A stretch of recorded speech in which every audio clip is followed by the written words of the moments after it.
My topic is on the mountain of motor development, specifically the compensation period. In this presentation, we will first cover the general concept of the mountain of motor development and the importance of an individual's progression up the mountain. Next, I will focus specifically on the compensation period and how an individual might find themselves in this period of motor development.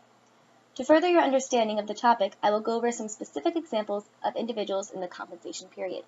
I will conclude with explaining a take-home message of what the compensation period is really about. There are 6 periods in the mountain of motor development: reflexive, pre-adapted, fundamental motor patterns, context-specific, skillful, and compensation. The mountain represents the lifespan process that is motor development. Each stage is built upon the next, which demonstrates the sequential and cumulative aspect of the mountain.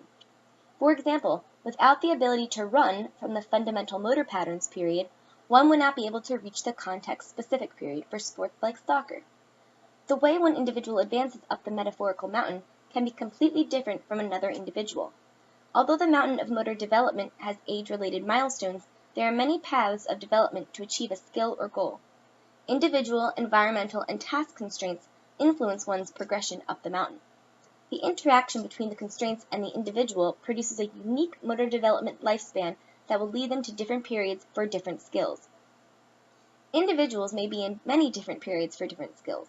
For example, a competitive gymnast would be in the skillful period for gymnastics, but may be in the context-specific period for basketball because of the lack of ability in that sport. The mountain of motor development incorporates all necessary points to provide an accurate metaphor for mountain development across a lifespan. The compensation period requires one to adapt to constraints that have inhibited them from accomplishing a skill as they once used to. There are 2 different ways that one can reach the compensation period. The first is injury-induced, and the second is age-associated. Injury can be permanent or temporary, which affects the individual in different ways. If permanent damage occurs to the structure of the individual, the ability to perform certain skills may be affected. Someone who may have been skillful in a certain task may not be able to continue functioning as they once had, removing them completely from the skillful period. Temporary injuries can cause regression to other periods of the mountain, but individuals may be able to yet again become skillful in a task. In order to return to the same skillfulness, individuals must learn alternatives to complete the task.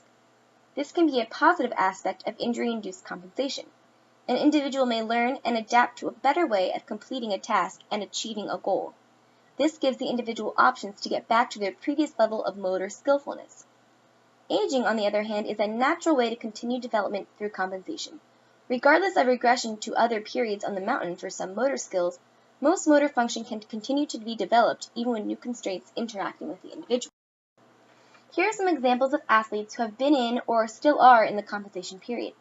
Blair Holliday, a Duke football player, sustained traumatic brain damage after a watercraft accident. He is no longer able to play football, and he had to relearn how to walk and talk. This permanent brain damage has caused him to regress back to the pre-adaptive period of walking on his own. The chances of Blair ever progressing to the skillful level of football he had once been at are extremely slim. New constraints have challenged his motor development, and he even stated that, "It's frustrating. Things that used to be easy for me are now hard." Another example is Ray Rice, an NFL player for the Baltimore Ravens. He sustained an early injury in the football season this past year. He had injured his hip flexor, which not only caused a decrease in performance, but prevented him from playing altogether one week. Even now, as the football season is coming to an end, Ray Rice's performance has not been outstanding as it usually is. The Baltimore Ravens coach blames that on his hip flexor injury. This injury may not have taken him out of football, but it definitely has had an impact on his level of skillfulness. In order to return to the player he once was, his injury will have to be fully healed or adaptations will have to be made in the way that he plays. My last example is Svetlana Horkina, an athlete who went through age-associated compensation period. Svetlana, an Olympic medalist in gymnastics, competed in the 1996, 2000, and 2004 Olympics. Competing on the Russian Olympic gymnastics team 3 times is a huge feat in itself, since most Olympic gymnasts compete once or twice in the Olympic Games at most. During her 3 games, it was noticeable that she was struggling more in 2004 than in 1996, when she was young. Also, in the 2004 Games, she was not at the same level of skillfulness as other younger gymnasts. Her lack of complex skills costed her medals in events that she won in previous years. Gymnastics takes a huge toll on an athlete's body, and most Olympic gymnasts are 20 years old or younger because they are still healthy and limber. Svetlana was able to compete at the age of 26 in the Olympics, but because of the much younger, more talented gymnasts, Svetlana could not perform some of the tougher skills. She adapted in ways that catered to the favor of the judges and her body. She exaggerated her dancing on the floor exercise and focused more on the form of the skill instead of the complexity. These compensations she made still kept her skillful in gymnastics, but she clearly developed her motor performance in a different way. The all-around goal of motor development is to adapt to new constraints that are introduced along our lifespan. Everyone goes through compensation periods, whether it be from injury or aging. This does not mean you cannot progress up the mountain of motor development, but simply means that our bodies can mentally, physically, and emotionally adjust to differences and approach development in a new way.